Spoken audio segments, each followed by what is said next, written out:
Bonjour tout le monde. Premièrement, merci d'être là. On est dans notre 4e année du ITSec.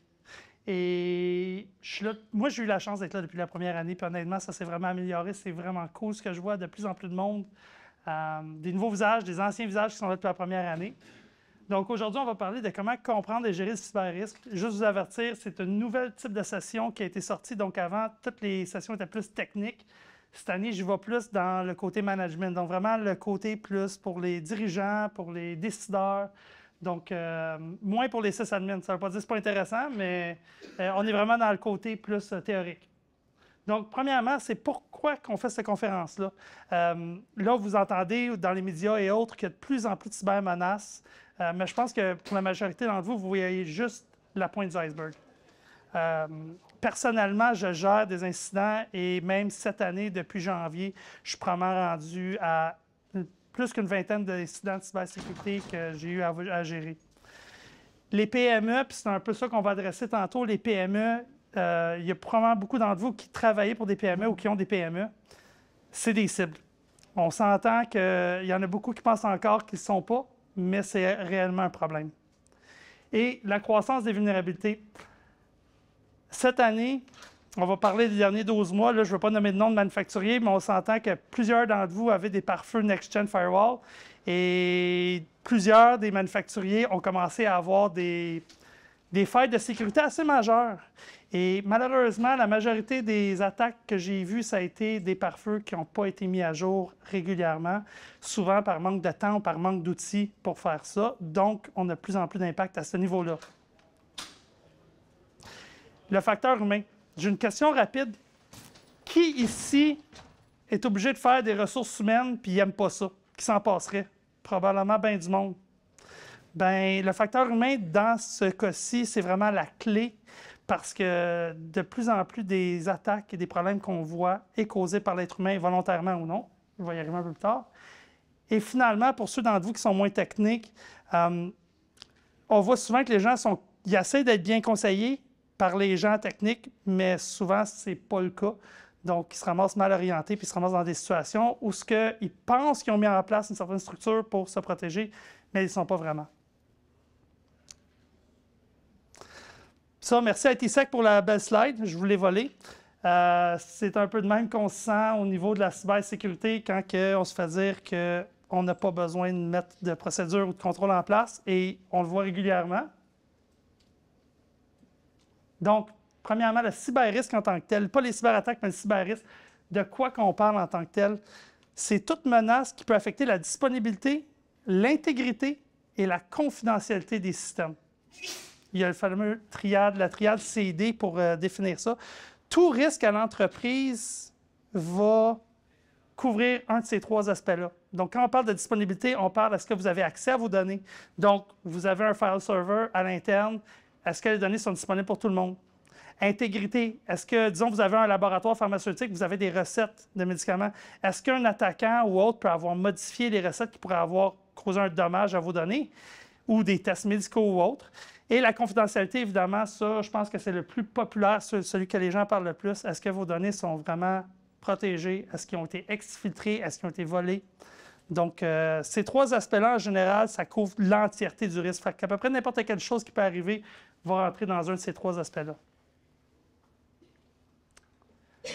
Le mythe, je ne suis pas une cible. Là, il y a plusieurs semaines de ça, j'étais en train de discuter avec un entrepreneur qui a une usine, à peu près 500 employés. Et l'entrepreneur dit, bah, pas besoin de ça, cybersécurité. Personne ne va m'attaquer. Une couple de semaines après, ben, son réseau il était à terre. Faut comprendre que, premièrement, les gens, ce qu'ils pensent, c'est qu'ils vont se faire cibler. Tu ne te fais pas cibler.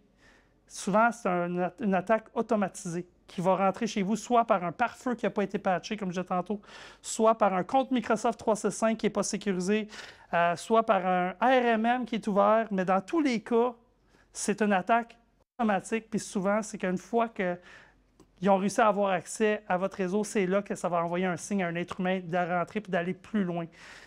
Également, même si vous avez une petite entreprise, on s'entend que vous pouvez avoir un secret professionnel ou une recette Encore une fois, une recette de médicaments ou autre qui peut faire en sorte qu'il vous rend une cible. Donc, se dire que je ne suis pas une cible, c'est pas vrai. Vous pouvez avoir 5 employés, vous pouvez en avoir 5000 employés. Dans tous les cas des cyberattaques, ça arrive. Je vais vous donner juste une couple de petits cas vécus rapidement. Puis le but, c'est pas de vous faire peur, c'est de vous montrer qu'est-ce qui peut arriver dans l'industrie. Une compagnie manufacturière qui faisait un produit X de A à Z, environ 800 employés se sont fait chiffrer leurs données. Dans leur cas, il n'y avait pas aucune sauvegarde parce qu'en fait, il y en avait. Ils pensaient qu'il y en avait, mais ils n'étaient pas testés. Donc, quand il est arrivé pour récupérer, il a réalisé qu'il n'y avait rien. Dans son cas, il n'y avait aucune assurance cyber-risque.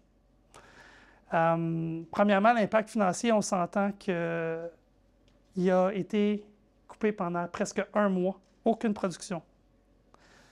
Donc ça, à ce niveau-là, on parle de pas d'employés qui travaillent, pas de commandes qui sortent, des clients qui annulent leurs commandes.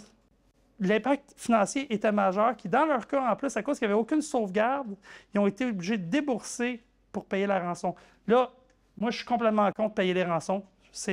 On encourage la criminalité, mais il y a certains scénarios où on parle d'une entreprise qui avait beaucoup d'employés, et dans leur cas, s'ils ne payaient pas la rançon, l'entreprise fermait, puis on parle de 800 personnes qui n'ont plus d'emploi.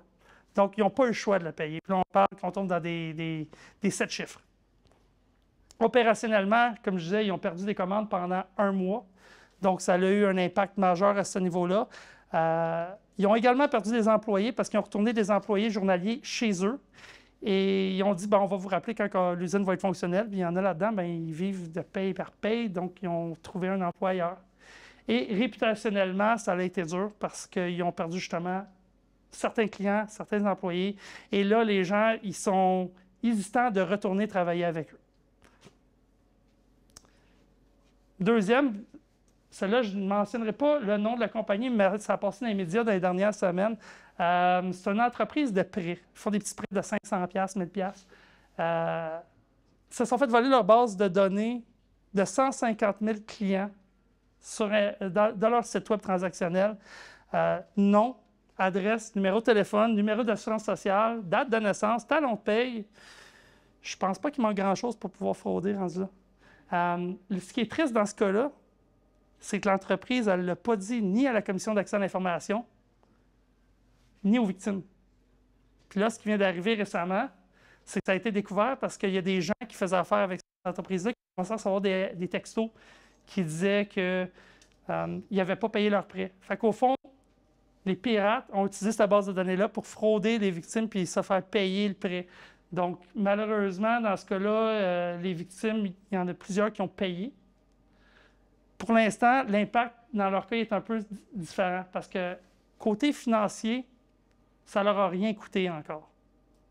Mais j'assume que la majorité d'entre vous, vous connaissez la loi 25 puis vous avez mis en place les contrôles ou vous êtes en train de le faire, on espère.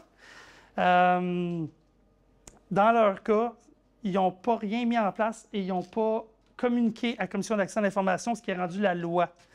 On s'entend qu'à un certain niveau, si le gouvernement décide de faire une sanction financière envers cette entreprise-là, il y a 4 de leur chiffre d'affaires qui pourrait leur être imposé comme sanction par rapport à ce qui est arrivé. Là, est-ce que ça va arriver? On va voir avec le temps. Mais côté réputationnel...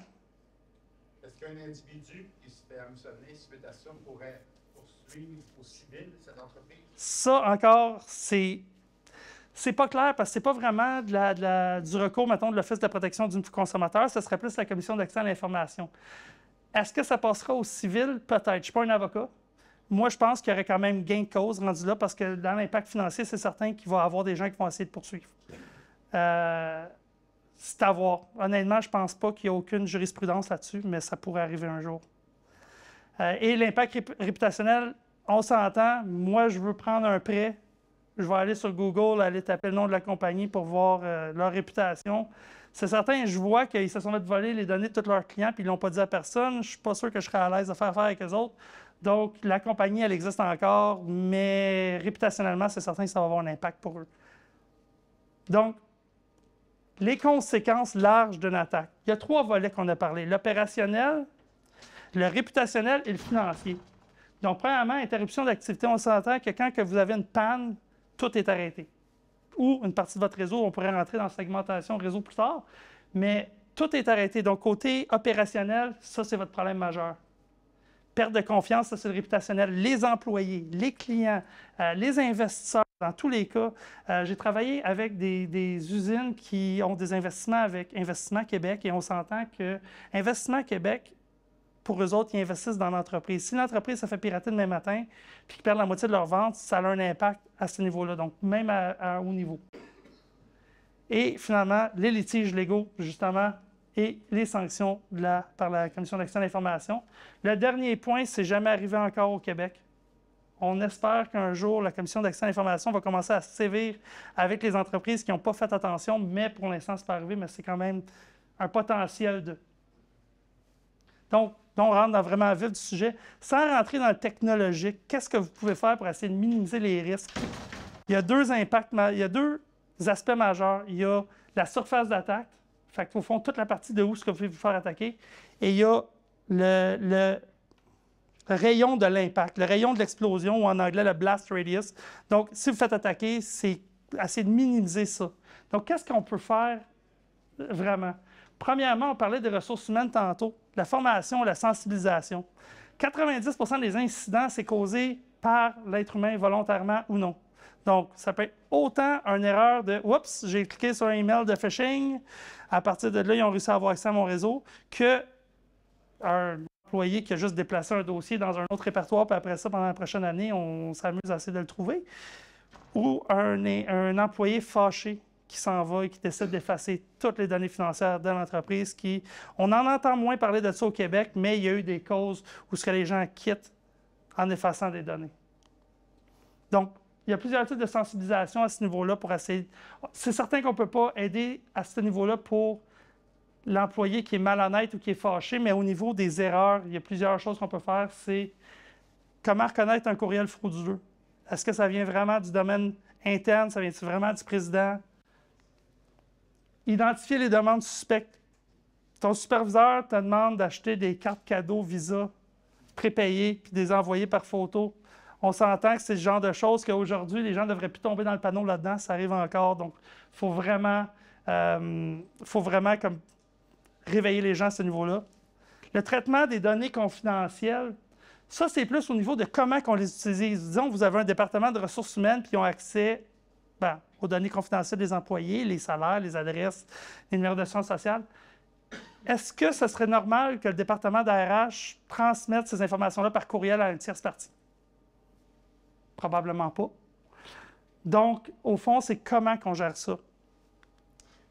Et finalement, la responsabilité et la vigilance, ça, c'est un point qui est assez large, mais il y a vraiment des formations à ce niveau-là.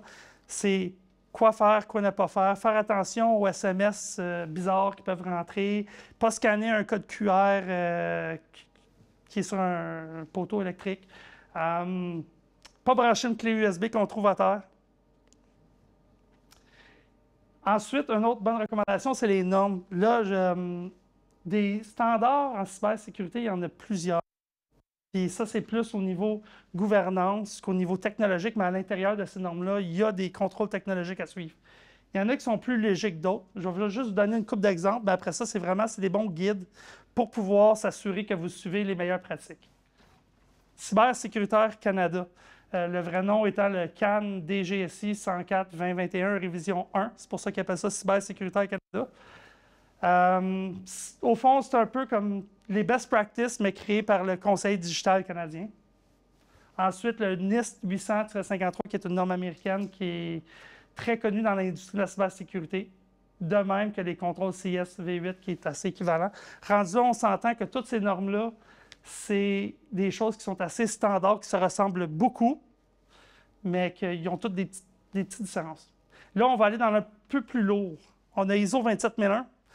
Ça, c'est vraiment quand on tombe dans la protection des données personnelles et confidentielles, mais vraiment à un autre niveau, parce qu'il y a beaucoup plus de contrôle à ce niveau-là, autant au niveau technologique qu'au niveau gouvernance. Et le SOC 2, qui est comme le cousin du ISO 27001, mais l'ISO 27001 est européen et le SOC 2 est américain.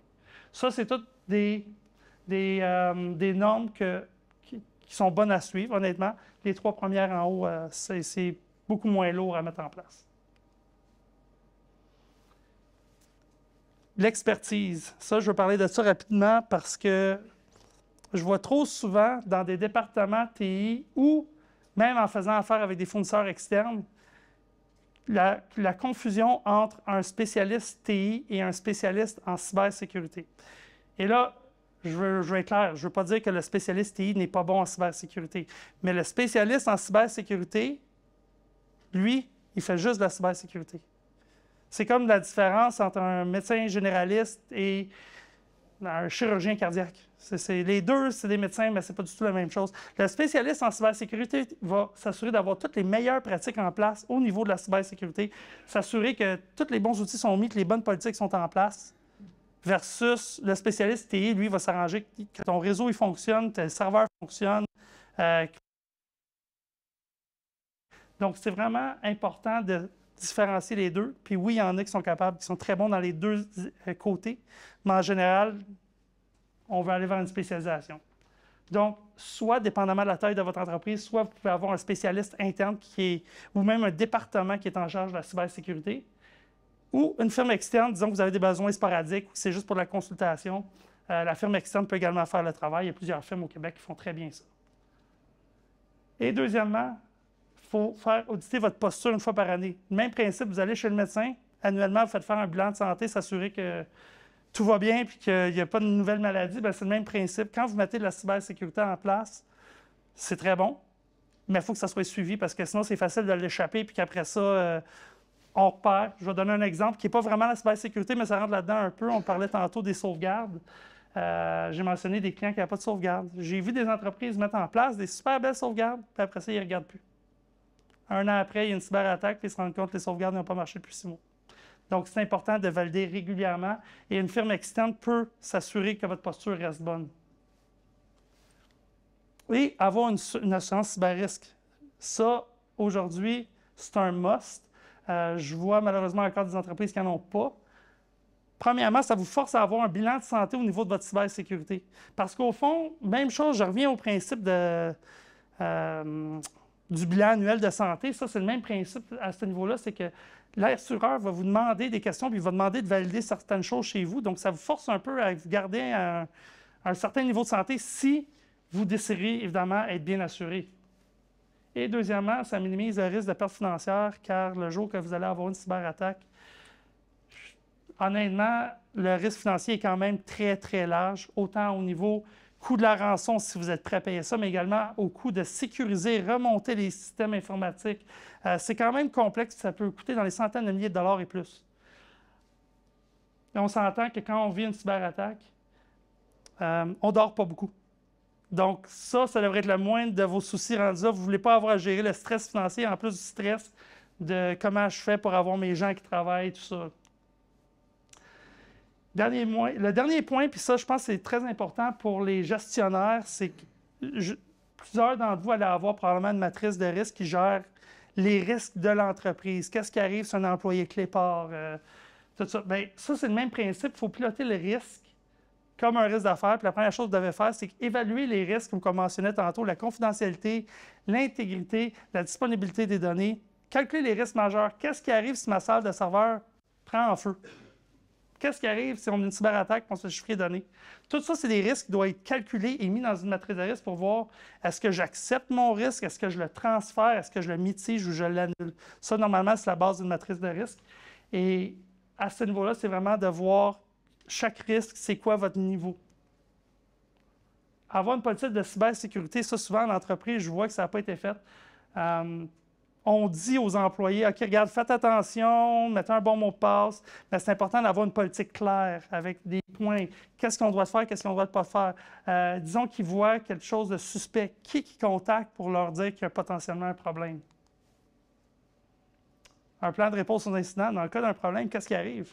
Ça, j'ai vu des incidents où ce que les gens arrivent, puis là, tout d'un coup, ils se réveillent le matin, ils arrivent au bureau, il y a un message texte, il y a un fichier texte sur le bureau qui dit « Vous avez été chiffré ».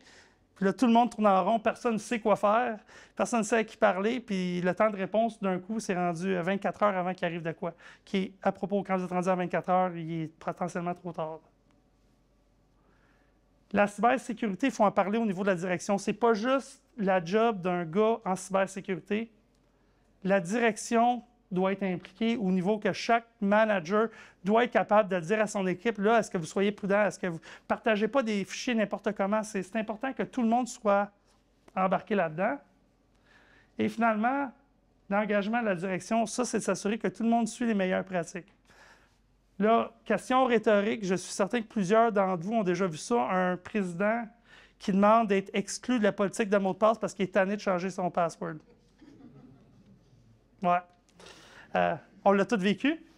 Bien, c'est ça. Ça ne peut pas arriver. Fait qu'il faut que même la direction en haut suive les règles puis aussi soit conscient de toutes ces règles-là. Dernier point. Rapidement, sans rentrer dans le trop technique, je veux juste vous dire ça, là, je vais vous montrer juste les gros points des meilleures pratiques qu'il faut avoir. Et si jamais vous gérez un département TI ou vous avez une entreprise puis vous savez consciemment que ces points-là ne sont pas respectés, posez-vous des questions parce qu'honnêtement, il y a de quoi adresser absolument. Avoir des mots de passe forts, là. Soleil 12, c'est plus bon. Je l'ai vu l'autre jour. Double authentification multifacteur, s'assurer que vraiment que. Puis je ne parle pas rien de Microsoft 365 parce que maintenant ils l'imposent, mais n'importe quel système. Vous avez Salesforce, vous avez un site transactionnel, il devrait avoir du MFA partout. Le principe du moins de privilège ou le Zero Trust en bon anglais. Petite histoire là-dessus. Récemment, j'ai vu un tenant Microsoft 365 qui avait été créé comme 1 an avant par le VP des finances parce que c'est lui qui avait la carte de crédit de la compagnie. Puis évidemment, à cause que c'est lui qui crée le compte, c'est lui qui est Global Admin. Ça n'a jamais été changé. Fast forward 1 an et demi plus tard, là. Tout d'un coup, lui, il reçoit un courriel de phishing, clique dessus. C'est pas son compte qui s'est fait traverser, c'est le tenant au complet, puis il était rendu à 150 utilisateurs. Ça a traversé l'entreprise en entier. C'est critique. Chaque personne doit avoir ses rôles, ses accès au minimum. Un technicien ne devrait jamais avoir son compte, mettons, Microsoft 365 comme admin, devrait avoir un compte normal, un compte admin. Même principe, tantôt, j'ai parlé du traitement des données confidentielles, de qui devrait avoir accès aux données? Bien, le président, est-ce qu'il a besoin d'avoir accès au numéro d'assurance sociale de tous les employés? En général, pas vraiment. Donc, on revient au moins de privilèges. Le moins que les gens ont des accès, le moins que l'impact va être large si jamais le compte se fait traverser. Sauvegarde. Vérifier. Tester régulièrement, au moins une fois par année, sinon plus si possible. Immutable, là, on me dit que ce n'est pas vrai, c'est immuable en français, je suis vraiment désolé. Il ne faut pas être capable de réécrire par-dessus. Et externe. Encore récemment, j'ai eu une cyberattaque où le pirate a utilisé une vulnérabilité dans le NAS qui était local, puis wipe and raid. Donc, il n'y avait plus de disques, plus de data. Donc, il y avait un beau système de backup, mais il n'y avait plus rien dedans. En ayant une copie des backups à l'externe, et à propos, en général, je ne l'ai pas racheté là-dedans, mais on voulait plusieurs niveaux de sauvegarde, on s'assure d'avoir une copie ailleurs. C'est un critique redondant. Si vous avez votre serveur, votre système de base de données ou quoi que ce soit, puis c'est le cœur de votre entreprise, assurez-vous que c'est redondant. Un EDR, pour ceux qui ne savent pas c'est quoi, un EDR, on y va plus haut qu'un antivirus. On y va avec une détection des menaces avancée. Avoir un antivirus en 2025, ça ne marche plus pour une entreprise. Il faut avoir de quoi qui est capable de détecter au niveau du comportement. Protection des courriels, on a parlé de l'être humain tantôt, donc le phishing. On s'entend, le phishing s'en vient de mieux en mieux et très, très, très agressif. Le but de ça, c'est qu'on ne peut plus juste avoir un anti-spam. Il faut avoir vraiment un système anti-phishing qui permet de détecter une fraude au président ou quelqu'un qui a son adresse courriel, au lieu d'être SOG@équipemicrofix.com, c'est qu'il y a un 1 au lieu d'un I, mais que ça a vraiment l'air de moi. Ça doit être détecté, puis ça prend des systèmes un petit peu plus avancés à ce niveau-là pour le trouver. Et finalement, puis ça, je pense que c'est le point le plus important et le point que la majorité des gens n'ont pas encore aujourd'hui, c'est la surveillance continue. Vous avez tous les beaux outils. Une fois qu'ils ont été mis en place, si personne ne les regarde, là, vous avez perdu 50 de votre sécurité. Là. Il faut avoir un SOC au minimum ou, ben, c'est ça, un CIEM ou ton EDR géré, fait qu'un Managed EDR ou XDR, mais dans tous les cas, il faut qu'il y ait des humains en arrière de ça qui surveillent vos plateformes parce que sinon, vous avez un bon bout de fête, mais il vous en manque un aspect. Donc, là, j'ouvre la porte. Merci. Est-ce que j'ai des questions? Oui, dans les bonnes pratiques 2025, Oui. pensez quoi du passwordless? Parce que c'est comme, Microsoft, quand on parle de passwordless avec Windows Hello for Business, vous en pensez quoi de ça? Oui, OK. Ça, techniquement, Hello, c'est intégré au device. Donc, il y a quand même une bonne sécurité. Je ne pourrais pas utiliser ça sur un autre device. Donc, ta biométrie devient comme ton deuxième facteur.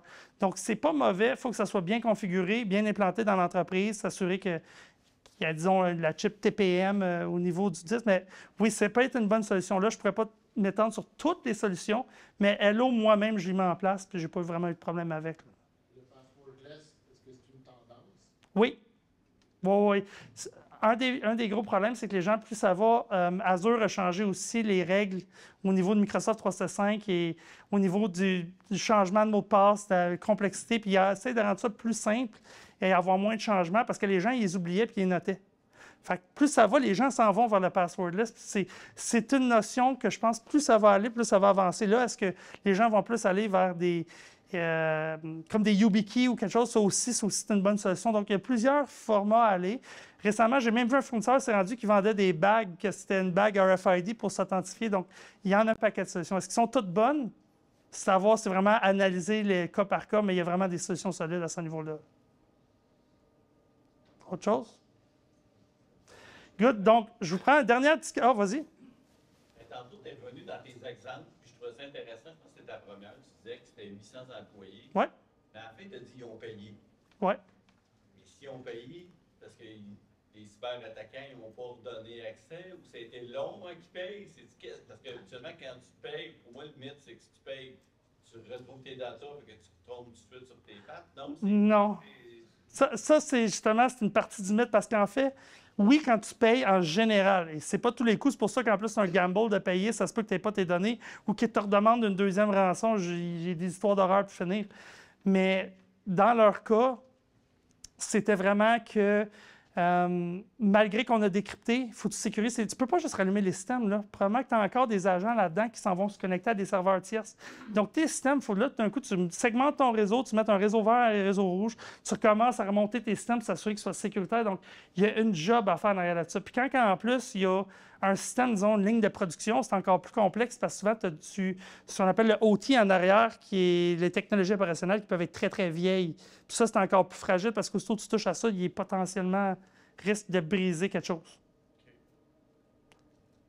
Autre chose? Yes.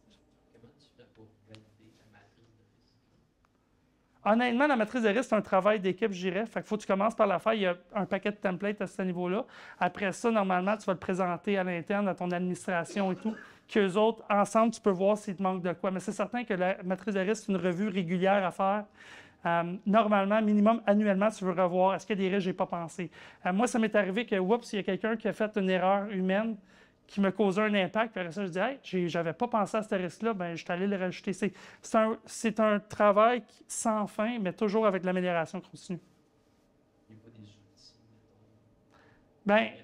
il y a des templates, il y a des références qui vont te donner les plus connus. Vol de données, perte de données, chiffrement, feu. Mais c'est certain qu'avec ton industrie, ton département, il y a des risques que toi-même, tu dois découvrir. Là. Autre chose? Parfait. Donc, dernier point, 15 secondes. Juste vous dire, on est en train de lancer un mouvement. On veut faire parler la cybersécurité. On veut que ça soit loud. On veut que ça arrête d'être en arrière-plan. Suivez-nous sur LinkedIn. #TombePasDown. C'est un nouveau mouvement qui s'en vient. Et sur ce, dernier point, si ça vous intéresse, si vous avez du OT, de l'usine de production, venez nous voir. Kiosque Fortares en plus de Microfix, on a des belles solutions pour vous. Merci et bonne conférence à tous.